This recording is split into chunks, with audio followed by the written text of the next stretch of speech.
afande muhozi bannange nedda kakati tukkirize ekimala kimala tetugenda kusirika busirisi gye tunakoma okusirika embeera gye genda okukoma okutabuka tuveeyo twogere buli muntu yogera kwata essimu yo bw'otyo likodinga akantu okate katambule twogere tetukkiriza kusirika busirisi embeera eyo noneke nga tulaba Amiri yali musiramu naye abasinga kumpagira bali basiramu nange nayambalanga enkofiira iyo enkofiira gye mwambala eyo nange najambalanga ne bantu n'erinnya lya Kasimu nali Kasimu. Mwami Museveni obukyayi bw'alina ku busiraamu yadduka mu Uganda nga Amini yakafuga ennaku 2 n'agenda ebweru nga tamaze namugezesaako mu nfuga ye n'afuna abasiraamu mu Uganda baanakozesa okusekeetera gavumenti ya Idi Amin. Yalinamu Abbas Kibazo, yalinamu Sheikh Zubair Bakari, yalinamu Haji Kibuye, yalinamu Seguya n'abalala. Teyakoma ku ekyo ye kennyini n'afuuka musiraamu n'afuuka Kasimu. Mwami Mama Mbabazi w'ekitiibwa Museveni yafuuka Kasimu. Amama Mbabazi bamutuuma Ahmad ne batandika okukola omulimu gwabwe ogw'okutabulatabula gavumenti n'okubuzaawo ebyetaago eby'embeera eza bulijjo sukaali, ddagala, sabuuni n'ebirala. Nga buli ekigwawo be bavumaganyizibwa nga ne babakutte babakutte Kasimu abeera musiraamu. Yateekawo abakristaayo n'abakristu nga bali mu maliba g'abasiraamu. Mutowe George akandwanaho n'okutuusa essaawa yaalyo bamuyita Salimu Sali. Omuyisani George akandwanaho ye George nakati bamuyita Salimu Sali. Ebyo bannayuganda tebabibuuza nti abantu abeeta amanya g'abasiraamu bo tebasobola kukola bikolobero ne bavumaganya obusiraamu. N'ateekawo Shefaali, n'ateekawo Shabani Bantaliza. Oyo Shabani akyalo n'olwaleero era erinnya bamuyita Shabani. N'amanya si musiraamu Shabani Bantaliza. N'amanya amalala mangi. Kati obusiraamu buvumaganyizibwa mu nkola engenderere. Akatambi kano kendeese nsaba President wa Uganda Yoweri Museveni bw'oba obadde onywa kacaayi kamyengo owuliriza ebigambo byange bino. Bw'obanga obadde tonywa kacaayi gwe kennyini weetereko kacaayi mu kabinika kafe akamasanyalaze okateeke ku mmeeza okeetabulire mpola mpola obeere ng'owuliriza ebigambo bino wamu ne President Kagame owa Rwanda naawe okole bw'atyo wamu ne mutabani wa Afande His Excellency General Muhoozi sebo Afande General Muhoozi wayingira amagye n'osanga nga tuli mu magye ogwo si musango naye waliwo bye batannakugamba era bye batakugamba ate era nga tebali bikugamba. Enkwata ekwatibwa mu bannayuganda emu si ntuufu. Nze ku lwange siraba lwaki nga Erias Lukwago yaleese yabadde aleeta ekiwandiiko kye bayita semanis ey'okuyita mu kkooti n'okambuwala okutuuka ku sseeryo n'okukola ekikolwa ekyo kyewakoze ng'ate gwe wabadde wa ddembe okukikola nga bwe wakikoze era oli wa ddembe wabadde wa ddembe okugaana nga tonyeze muntu yenna.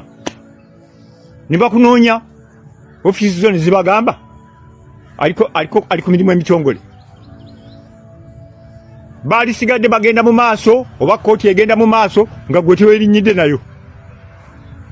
Naye Afande Muhoozi okukwata looya wa Besigye n'omuggalira n'osiba sikyabwenkanya n'omulundi n'ogumu kivumirira nnyo kubanga ye yayitidde mu mateeka n'ayitira mu kkooti ne kkooti ye yawandiise wali badde okwata kkooti so tewali badde tukwata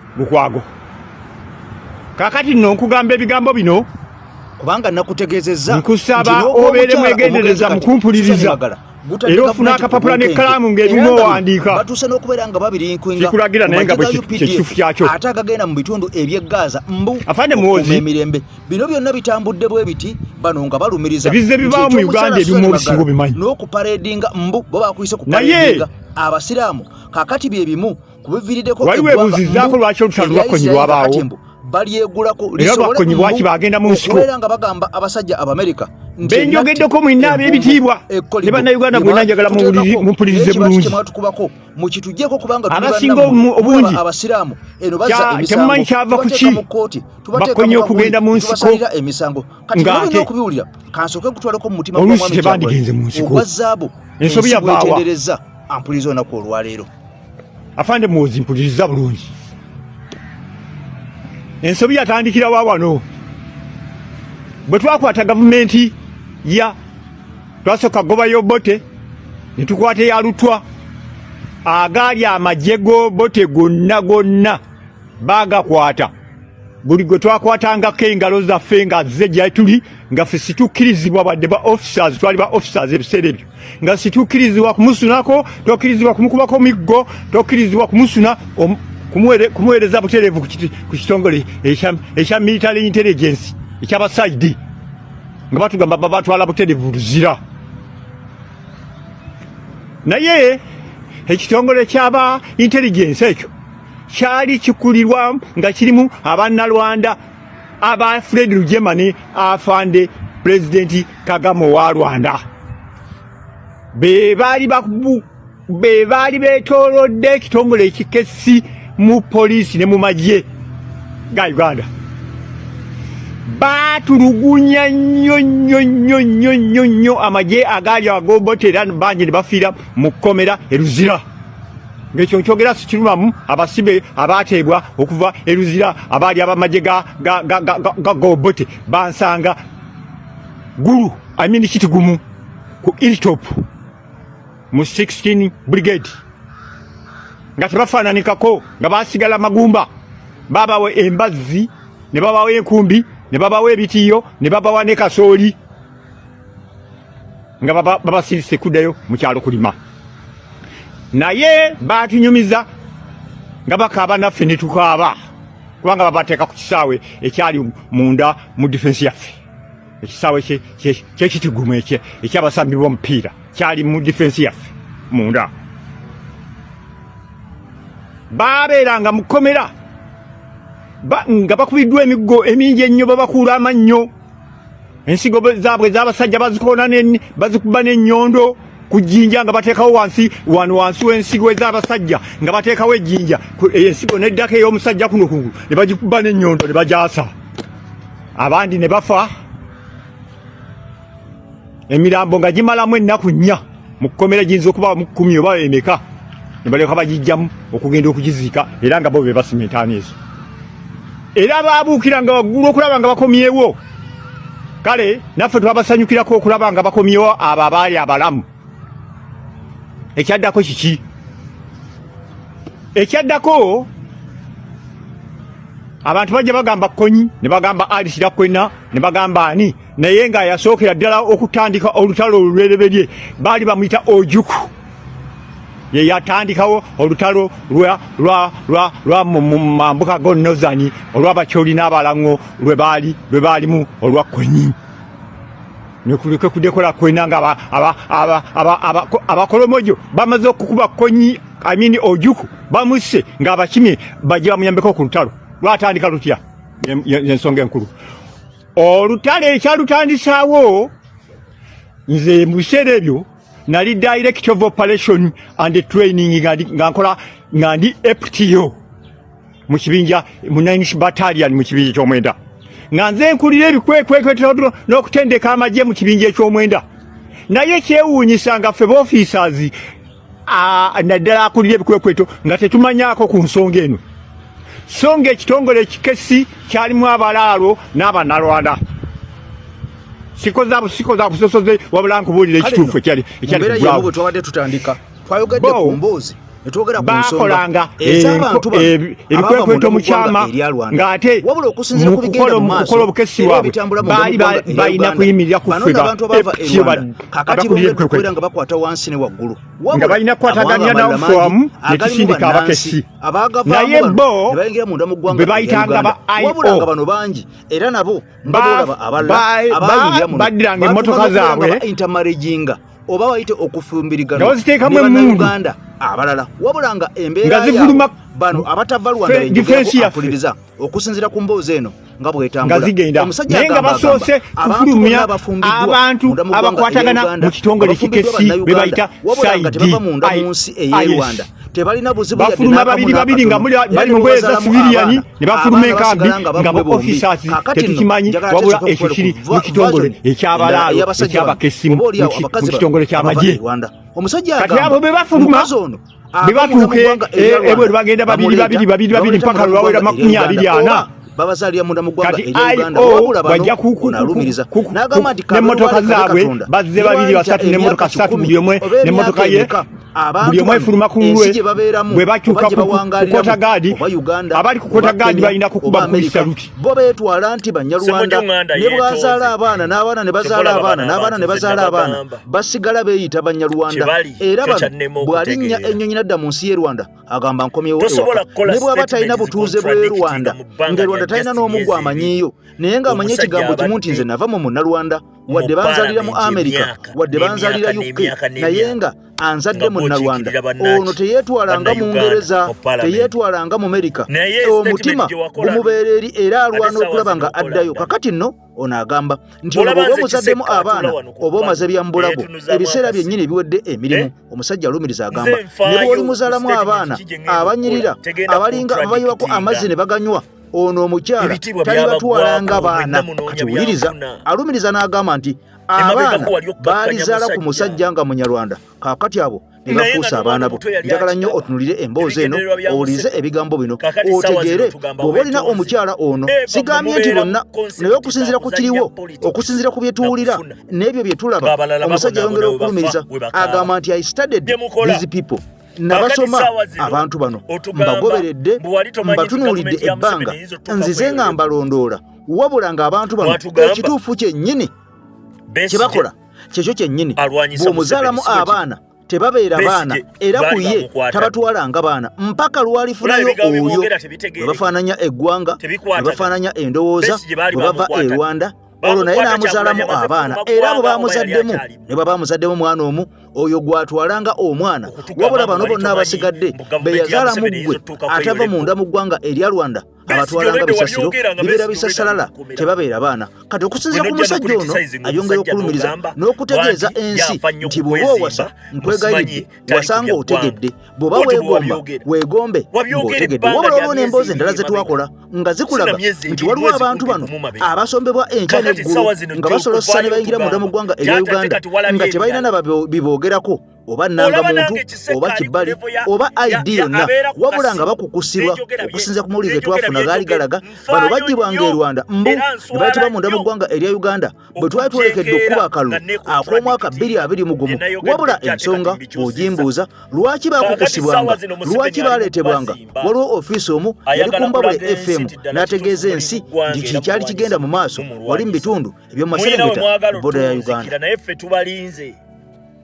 Obudde weebuli abantu temukyasobola kubabuzaabuza tokyayina bigambo byosobola kugamba bantu ne bakukkiririzaamu omusota nkubuulira omusota Museveni takyasobola kukola kintu kyonna ne bwakwata n'akutuga ne bwakwata n'akusalamu olulimi ne tululaba nga luluno osigala oli musota gwe Ssemujju ne banno mwenna ekyo nkibabuulira tewakyaliwo ngeri gye musobola kuddamu kulimba abantu basigale nga balowooza nti ddala kituufu muli mu kulwanyisa musajja abantu bakimanyi nti oli omusajja gwe mukolera nkugambye ne bwe bakusalamu olulimi ne baluwanika bati nendulabako nsigala ngamba ogwo musota era kaba kabadi kasigala kabadi.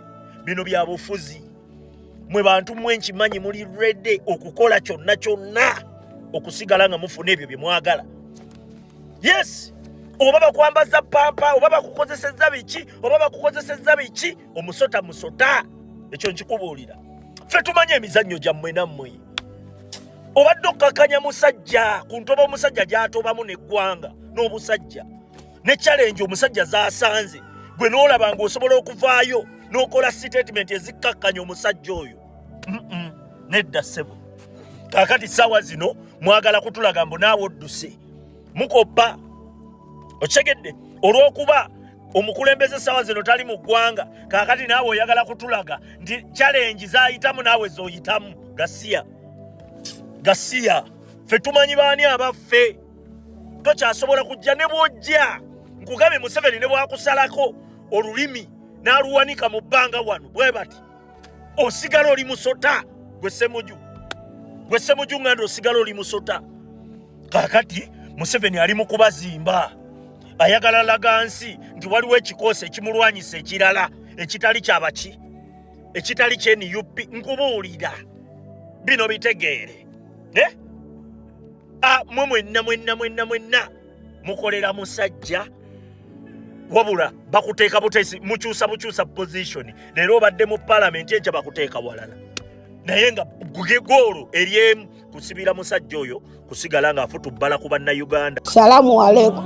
Agati Nakalembe omusomi w'edduwa. Bw'oba wenyiye embeera embi yankusomere ku dduwa. Abali ebweru mirimu gigaanyi papula zeesibye kino kyekyoto kwensabira omukisa kobe ng'odiriddawa wali wenkusabira n'ofuna emikisa. Ky'oba olaba ngabirira ebinyonyi ebitalina kyakulya naawe atalina mulimu jankusomere ku dduwa ofuna omukisa. Eno ennyanja kwesira buli kimu ekisira ne kiba kikujjudde nekikasuka mu nnyanja nekikunta ne kigenda.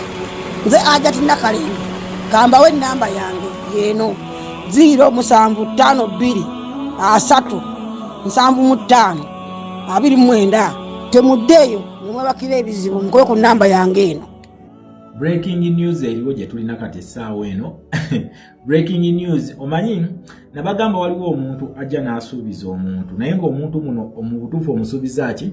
Omusuubiza byoya byanswa. Okitegeera ekintu ekyo ng'omusuubiza byoya byanswa. Bwe twogera kati olunaku olwaleero amagye gatandise okufuluma eggwanga erya Somalia. Bakugamba allied troops gatandise okukola ki? Okuba nga ga exitinga eggwanga erya Somalia. Nkiddamu batandise okufuluma eggwanga erya Somalia bagenda. Naye waliwo omusajja yakakasa Somalia n'amugamba nti bagenda kubeera united. Kuliko Uganda, Ethiopia, Kenya nayo yagamba egenda kujja. Ne delegate bwe baleeta teyayira bingi byayogera Kenya teyasuubiza bingi kitegeeza nti Uganda ne Ethiopia we bali okukola kyo protecting okunitinga ne Somalia kakati kati. Twatandise nga twogera ku musango gw'omukyala omugenzi kati Susan Magala oguviriddeko abantu ab'enjawulo okubagana Empower. Waliwo omusajja ono gw'olaba ampuliriza musajja mukulu alabika nga musajja Muisiraamu era ensonga za Susan Magala oba oliawo engeri gy'azoogeddeko yeewuunyisizza ensi.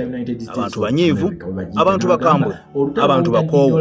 So bw'obanga owulidde ebigambo by'omusajja ono ampuliriza tujja kukwatagana mu komenti ombuulire ddala ku myaka gy'omusajja ono byalabye byayiseemu beppone bino byayogera birina kye bigattako oba teyandibyogedde kubanga abantu abamu boogera ebigambo nga bino ne bajja obulumi ku mitima bwe babadde basirikidde abalala basigala n'ebigambo bino ku mitima ne basiba obusungu era ogenda okakananga omuntu oluusi akoze kyatandikoze olw'obusungu obuyitirivu obumbeera ku mutima. Kakati nno ekyokuddira abantu bali bonna abasaliddwa emisango omuli n'egy'okufa ne babambazanga abawalabu ne bambalanga abasiraamu. Kakati kino kyakutte nnyo abantu bangi ku mitima, abasiraamu beppo n'abo abatali basiraamu. Kati okusinziira ku nsonga zino tuze tuzirondoola era nze kolera ampuliriza emboozi abantu ab'enjawulo kye bazze nga boogera ku nsonga zino ez'abantu bano n'omukyalo ono eyattibwa ampuliriza mu mwaka gwa 2018 n'emisango bwe gyatambula okubeera nga gyasookera ku bantu abalala abataali basiraamu. Wabula oluvannyuma amannya g'abantu abo gagenda nga gaseebengerera mpola era ogenda okakkananga mu misango gajjiddwamu bagenza okutuuka okubeera nga basala emisango ng'amannya gali agatali ga Kiisiraamu mu musango guno tegakyalimu era ng'omusango guno gujjudde mu mannya gokka ga Kiisiraamu. Kakati nno ensonga ya Hajji ono oba Seeko ono oba omwami ono njaga tugigendemu na bwegendereza mpola mpola nga tuvudde ew'omukyala Hajjati Nakalembe. Buli kimu kiganye so tugenda kubanga tubite matema mu domestic police ne katusoka tumaliza ensonga z'eggwanga erya Somalia era nga ne Democratic Republic of Congo masavu gamba nti Kagame atandise okufuluma Democratic Republic of Congo. Neze ensonga nazo tugenda kubanga tuzogerako. Yes, amaje ga Rwanda gatandise okufuluma Democratic Republic of Congo ne batandise kama fedging abamba fuluma nga ba civilian naye ate ne kubana abaliko waliwo abakundi bana bakabinja ka FCLR nabo batandise okuyingira eggwanga erya Rwanda. Katulabe sawa yona nakugambye tugenda kukyusa obuyinza wano mu Great Lakes region. Paul Kagame tali ku ntebe, Yoweri Tibuhaburwa Museveni tali ku ntebe, Hassan Sheikh Mohamud tali ku ntebe, Samia Suluhu Hassan ali 50-50, Felix Tshisekedi retaining entebe ne Samei Ruto webali. Ekigere kino Samei Ruto mulinde kisanja kirala si kino ebyo mweri mamu mugenda mujja kukina kisanja Samei Ruto ndio tulabe oshigana ko tuli mu kureshaping American foreign policy. America egenda kakasa nti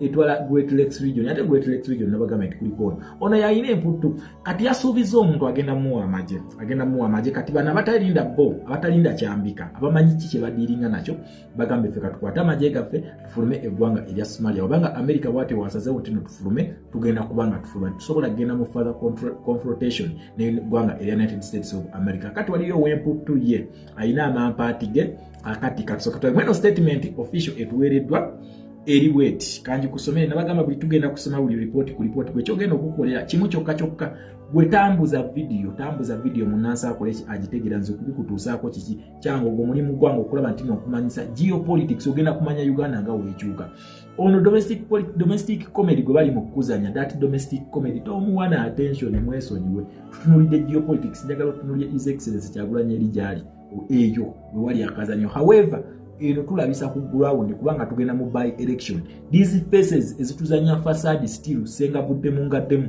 banansi balina okuzitegera bakomawo okunoonya akalulu na munansi akolaki abategeera bulungi nnyo. So yeno official statement gye tufulumiza oba gye tufunyeeko mu ggwanga erya Somalia nga amaje gano gakolaki ga exiting n'ensonga eri mu kutambula mulimu transition nabagamba nakugamba just keep it here at Chama Fat D3 Media bakugambi effects ze basuubira zigenda kufaanaganeza Afghanistan nzize nki basomesa ekintu kino ne bagamba bannange America kiyagala okukola Somalia kye Afghanistan kakati ndowooza okitegedde batuyita ba Infinite Class bampita Dr. Shama Kabaka wa foreign affairs zino foreign policies zino nabagamba ku nsi ebintu ebisinga sibimanyi foreign policies manyi we zitambula just looking at it omanya kubanga revolution bwete bwetambula nakugamba revolution eno ogiraba senga oje wango yagala okugiraba omanya nomanya nti ona atukyanga atuzza no tulina kudda wano kuleerwe wano tulina okutambula tudda wano revolution erabibwa bweti n'amaaso bwegati gwe just jewe ogitegeka ebirowoozo otandika ogiconcentratinga ku kukakasa movements zonna zonna ogenda tandika okuziraba. By this time round mutandise okufuna ekifaananyi engeri Uganda gyegenda okukyuka. Abasajja batandise campaign ezaddala nga balina amaje balina buli kimu ne batandise campaign. Kitegeeza ki? Either dialogue oba uprise naye eneyaabwe gye baagala okutuwa naffe tukyagisimbidde ekkuuli eyaabwe gye baagala okutuwa tukyagisimbidde ekkuuli. Kakati njagala owulire ekye Somalia then goli okukkiriza nti ddala oli mu Infinite Class the civics media center wano nakugamba ngenda kusomesa civics na tubesinga ku events eziriwo tuzizeeko mu history then tutunule mu future wanagamba tutuna mu future ne mweno report yefulumi bakugamba Somalia Hassan Mohamud Sheikh ayolekedde ekya Afghanistan. Wuliriza kino just gisharinge atana bakusubscribinga otekeko notification osharingo gambe banna Uganda ndesolo ku kizibu kweri bino domestic policy byabazanyi ebyo balimba balina kye badduka kati wulire ye Somalia a severe funding crisis bakugambe batya bano bagudde mukati abagaka sente nakugamba ono mu America ya funding is the influencing factor kukitunulya ddala wali United Nations Security Council. If America does not fund teri yonsi yona nesobola kufundinga unless when it is China, but it depends the level of interest America zeyina mu ekyo ekitundu okitegeera. So abantu abafunding ensi, the global economic powers oba the global colonial powers ziri ensi meka billions bagamba nnyo njagala mubiteeke mu mutwe. Ensi esooka ye China, ensi esooka ye United States of America ngeno ebesinga ku the Marshall Aid Plan of 1948-1951 awe besingirayo okukolonizinga banene bonna. Then ono omucommunist n'aleetayo China naye n'amutuuzaawo n'amugamba ekintu kino okubalansinga China ekkiririza mu communism, yes katubeerewo babiri then against the three. Okitegeera ekintu ekyo kakati one abatandise dde okukola ki okweyubula bamanye ekyambika ekijja kubanga ogenda kulemera Somalia ate ng'olwedi yabasuubiza ddala ne ku United Nations nti agenda kubulookinga buli funding yonna egenda okuyingira eggwanga erya Somalia. Kitegeeza nti bano ono Tibuhaburwa baali mu kuwaga asaaga. Tibuhaburwa just ayagala kusinkinga n'abantu yawuli atagenda kugwa yekka, wali abantu balina okugwa nabo. Kati kyova abateekamu amawaggali bano Salva Kiir alina okugwa nabo, bano Hassan Sheikh Mohamud alina okugwa nabo, Samia Ruto bo bamulemye, agwe ne Paul Kagame abadde agakugwa na Samia Suluhu Hassan. Samia Suluhu Hassan ono naye ye basayininze endagaano y'amafuta baagala kukola, waliwo katigano ega pipeline baagalese kati baagala ko balina gye baagala okukola naye bannanga abantu bano. Anyway tujja kubanga tukola ki, tugenda kubanga tubiteega naye nga ono byapanga asaaga. Uganda tesobola kuyingira communism, nkiddamu Uganda tesobola kuyingira communism okusinziira ku interest Bungereza zeyina ku Uganda ne America zeyina ku Uganda tesobola kubanga tekikolangako, bakigezezaako enfunda zibadde mmeka gumu onakikola gwa kubiri. Idi Amin Dada in fact ekintu ekyo kyannaamu baliwe yanterezaamu nangamba nti akabinja ako in fact Apollo Milton Obote yali agala okaleeta okwekyangira ku Bungereza. Kyovula olunaku lw'eggulu emboozi twasembyeyo okukola mwabadde mweggulire nga ligamba nti National Unity Platform erabika nga eyolekedde okusaanawo oluvannyuma lw'abakulembeze baayo bonna abasingira ddala okuviira ddala ku mukulembeze ow'oku ntikko His Excellency Robert Kyagulanyi Ssentamu okubeera nga ono yayitamu ng'enjogera ennaku zino bweri n'abeera nga yeesolosa munda mu ggwanga erya Amerika. Kakati nno ne depute we amanyikiddwa nga mukyala Lina Zedriga ono naye kigambibwa yamugoberedde yagenze mu diaspora era nga ye kyamaze okwogerwa n'okukakasibwa nti ayinza obutadda omukyala Lina Zedriga. Kakati nno oyo ng'ate omutadde ku mabbali omulala Alhaji Muhammad Mwanga Kivumbi ono ye avundira mu kkomera apookeza mu kkomera abasajja baamusiba oluvannyuma lw'akalulu nga kaakaggwa bwe kati abantu abaafiira mu makaage abakwata eyo mu musanvu abakubwa amasasi abasajja bamukwata mundu abakuuma ddembe. Kakati nno bino byonna weebiri biviiddeko abantu bangi okutandika okutunula nga banakuwavu era nga bano batunula kalyolyongo nga enkoko emaamirira awali embwa nga basiiba beebuuza mu mitima gyabwe ddala ekibiina kyaffe kinaasigalawo ye abaffe okusinziira ku bigenda mu maaso abakulembeze baffe omu ku omu y'agenda wabula agenda tadda kitegeeza ekibiina kigenda kuggwawo. Kati njagala otule wansi owulize bulungi. Oweekitiibwa ennyo Loopu Joel Ssenyonyi yategeezezza nti bino byonna bigenda mu maaso nedda tebiyigula ttama era byonna babiraba era babimanyi, n'ategeeza n'okutegeeza nti omumyuka we Alex Waiso Mufumbiro ali mu kkomera naye taliiwo, wabula ng'ono agamba ebyo byonna balwana okulaba nga abasibe bonna bateebwa. Kyokka ate n'ebituli bino eby'abantu abataliiwo balwana okulaba nga bizibwa mu kyo kye bategeeza tebagenda kukkiriza mbeera yonna ereetera ekibiina kya NUP kubeera nga kigwa okusinza ku musajja ono gw'olaba agamba nti Mwami Kyagulanyi owa 2021 yali fala 2021 yali fala, wabula Mwami Kyagulanyi owa 2026 ono mwogi. Kati omusajja ng'agamba nti Mwami Kyagulanyi okubeera ebweru ow'eggwanga erya Uganda kyabulabe nnyo n'okusinga ku ekyo ky'olowooza singa abadde ali wano munda mu ggwanga erya Uganda, kubanga ono agamba bw'abanga ali wano kyangu nnyo Mwami Museveni okumukwata n'amupereka emabuusu, kyangu okumukwata ne bamuteeka emabega w'emitayimbwa, kyangu okumusibira mu makaage kyangu okumugulako omusango gwonna wabula olunaku olwaleero nga tali munda mu ggwanga erya Uganda tosobola kupredikitinga, toyinza kumanya kiki kyazzaako, tosobola kutegeera ayogera n'abaani,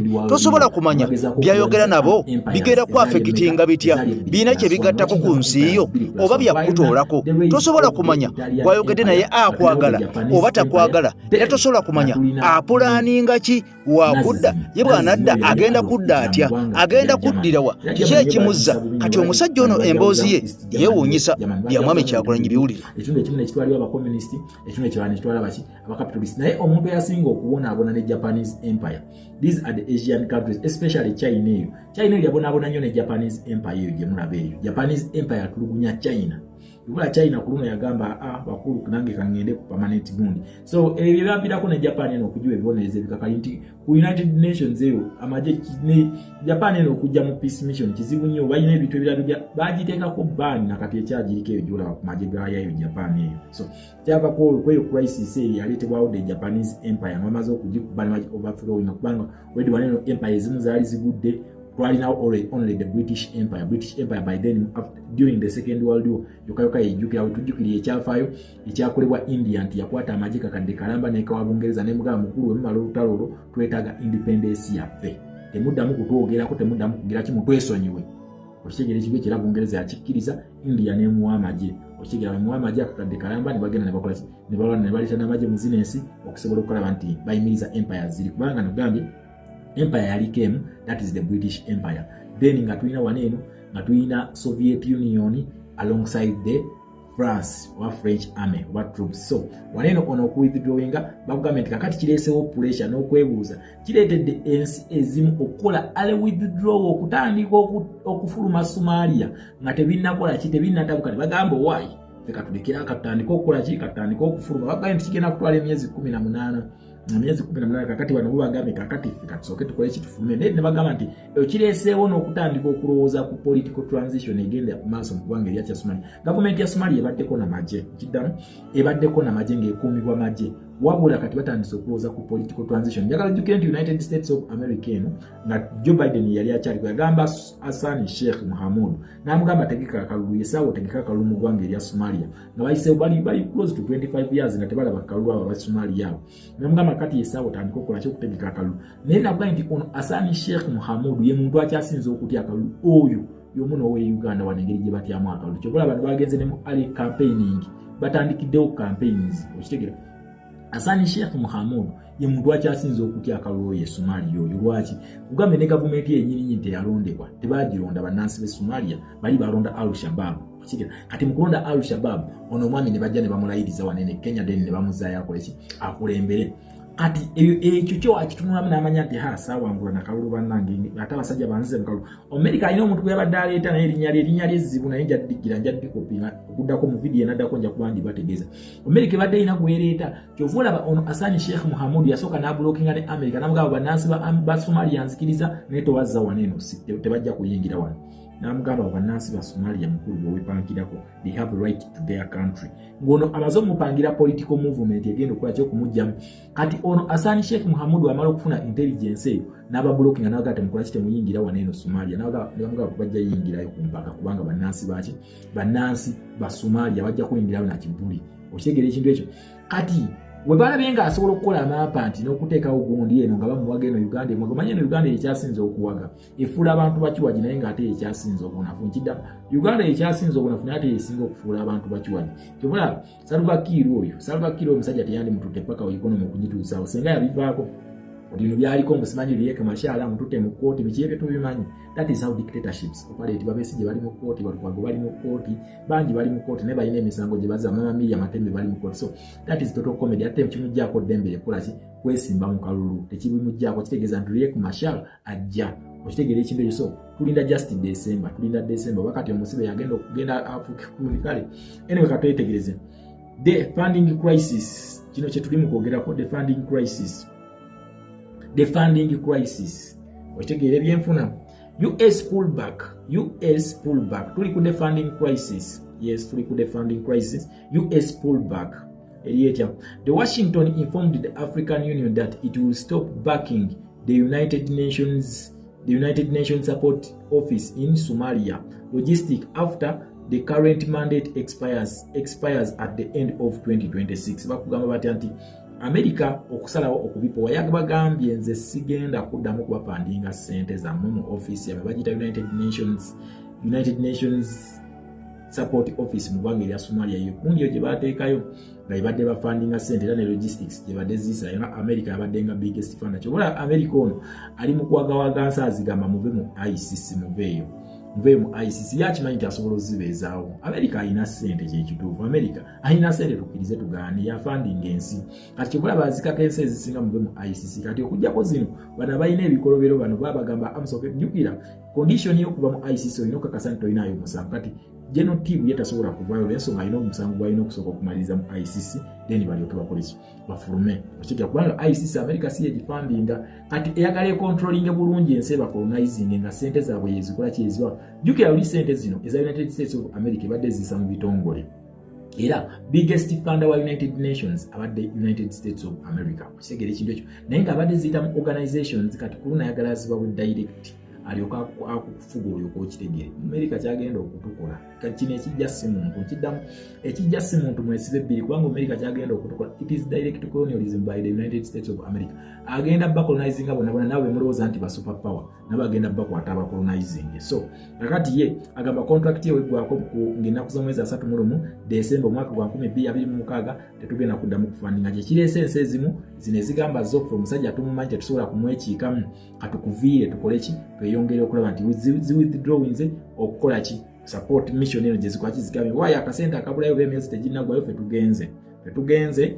ebisigadde biri tugwankotoka kati waliwo yagamba fetugenda kusigala wano tugenda ku uniting ne Hassan Sheikh Mohamud tetulina kibalina kibagenda mukola wetulife ngese Sudan mwavuddeyo manye omuntu ono muzibu ono gwe bayita fake friend ono bamuyita fake friend yena mwakulaba ng'ogenda mu bizibu asobola okukusudira nga agenda okutaasa naye nga alina kyo sense akutwala mu miwunyo mukitegere ekintu ekyo so batugamba budget shortfall reduction of European Union and suspended US aid leave the African Union support and stabilization mission in awesome struggling to cover the basic food, fuel and medical costs. Bakugamba batya European Union yeno yasoka okusala sente European Union yasoka okusala sente mu mission yeno nezisala wezisala United States of America yasigalanga ekolachi yasigalanga bafania kati nawe yasaze okubisa spending then African Union support and stabilization mission dibaita awesome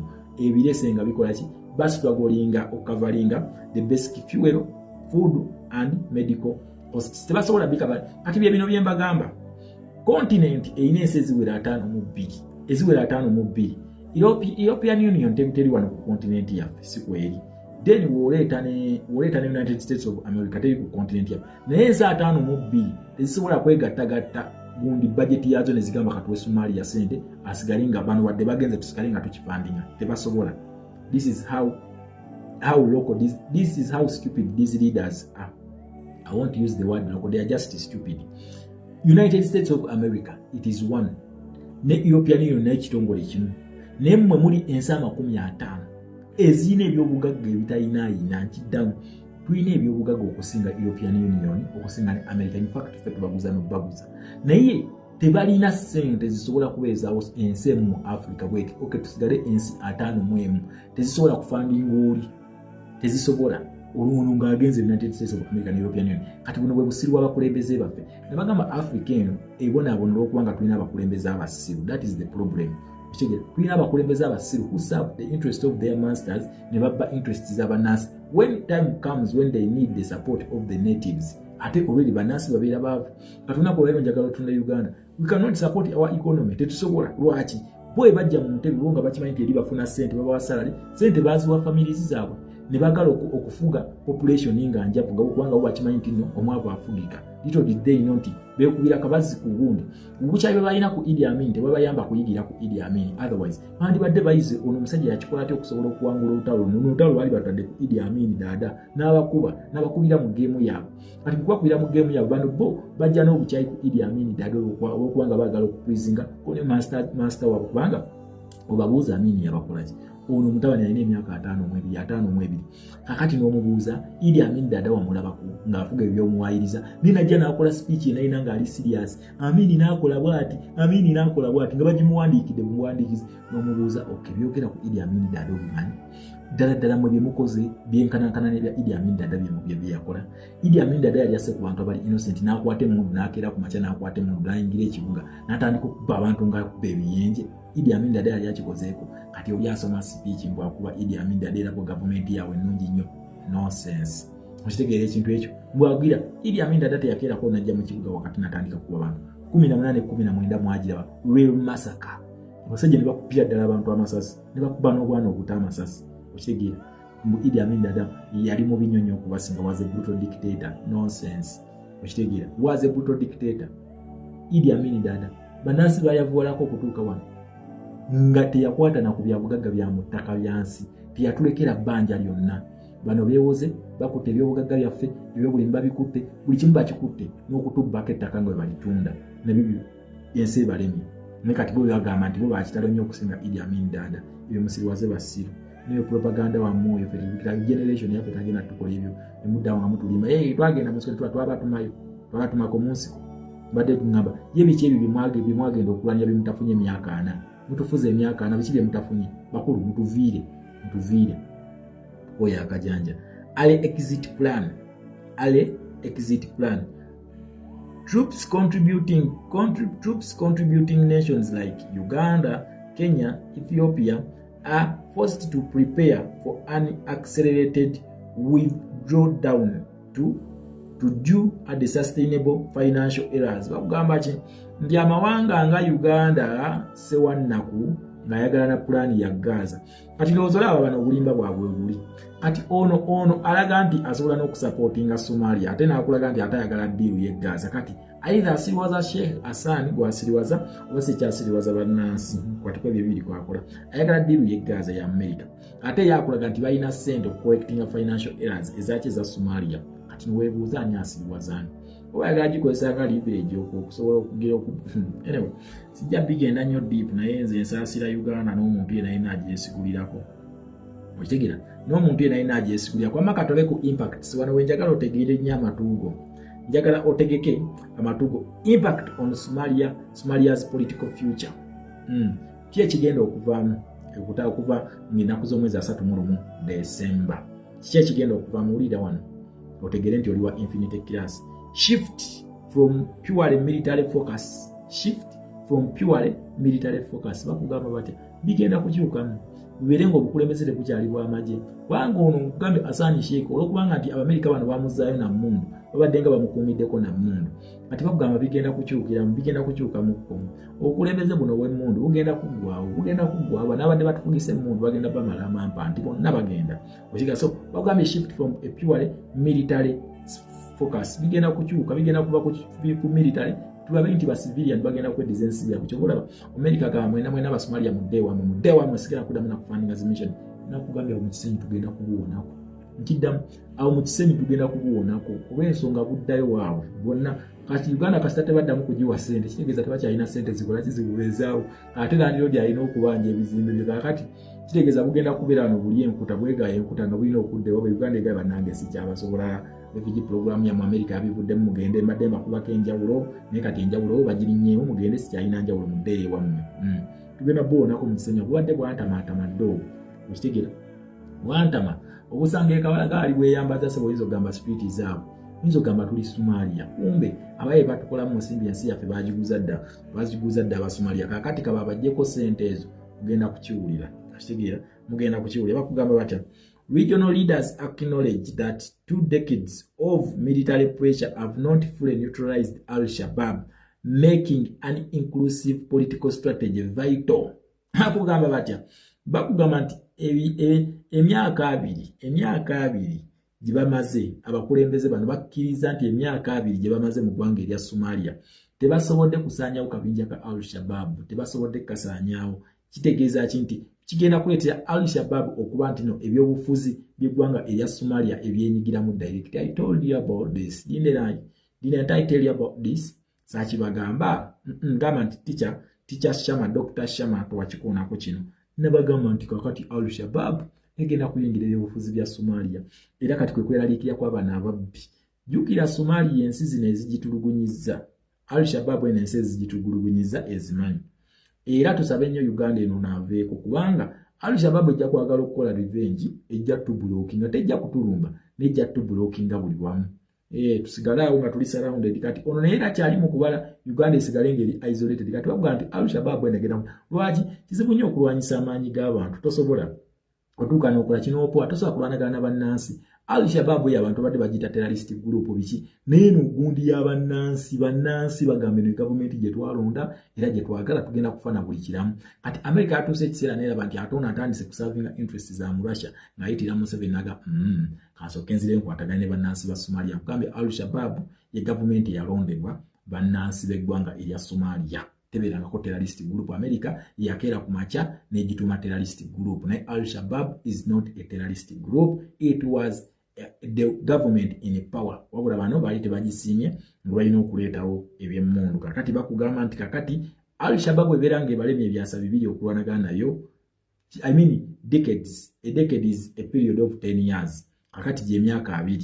Kati wegibanga gibalemye kitegeeza Al-Shabaab erina okuzanya vital role mu politics y'eggwanga erya Somalia. Al-Shabaab is taking over the country from a terrorist group to a government. Kino ekintu genda Syria ojja kiraba, kino ekintu genda mu Afghanistan ogenda kiraba. Yo mu America tayagala kumanya kasita omwasamira interest zetuliko. Etegere kino ekyo. Fear of an Afghanistan scenario. Underline the word Afghanistan scenario. Nakugamba tuliba infinite class. Fear of an Afghanistan scenario. Batya ekya Afghanistan okutuuka ojjukira abataliban bali balwanyisa gavumenti ya Afghanistan. Kati America we withdrawing yasooka neva ku base ennene Afghanistan nejja n'egitwala. Wemala okugitwala n'ebyokulwanyisa balekera. Kati ne balyoka bakuba abataliban bajja ne bagitwala imini. Kati ne balyoka balumba gavumenti bakuba gavumenti ne bagundi ne batandika okuyingira mu nnyonyi. Ng'oli ayagala waaki ennyonyi emusala ekiwujjo kimusaanyewo naye nga takubiddwa migo gy'abantu. Ne beesonseka mu yingini ababuukidde eri waggulu. Kakati eyo mu bbanga bali bagenda kubeera batya naye bannange ddala ddala. Empewo bagamba empewo y'amaanyi nnyo mu bbanga ate ennyonyi ebeera edduka. Kati empewo esobola obbakuba mwena naye bali beekutte ku byowaatiro by'ennyonyi. Ng'agamba wano wennyindira wentuukira baaba bano abasajja. We bankwatako bagenda kunkalakata emiggo. Kakati bano regional leaders batidde ekintu kya Afghanistan okukola okutuukawo naye nga nze nakugamba from day one nabasomera ne bagamba United States of America kino kyeri mu kubala ekya Afghanistan okuba nti yagala kikozinga mu ggwanga erya Somalia. Al-Shabaab egenda kukubira omuntu kiddamu. Al-Shabaab egenda kukuba omuntu emujje mu ntebe. Just watch the space and mark my words. Bino sinze yabiwandiise. Nina ndio basomesa dda. Somali opposition group such as Somali Future Council warn of the security vacuum and pressing for inclusive transitional council to manage elections and prevent state collapse. Okawulidde. Kati bagenze mu submission bakkiriza. Kati basaba.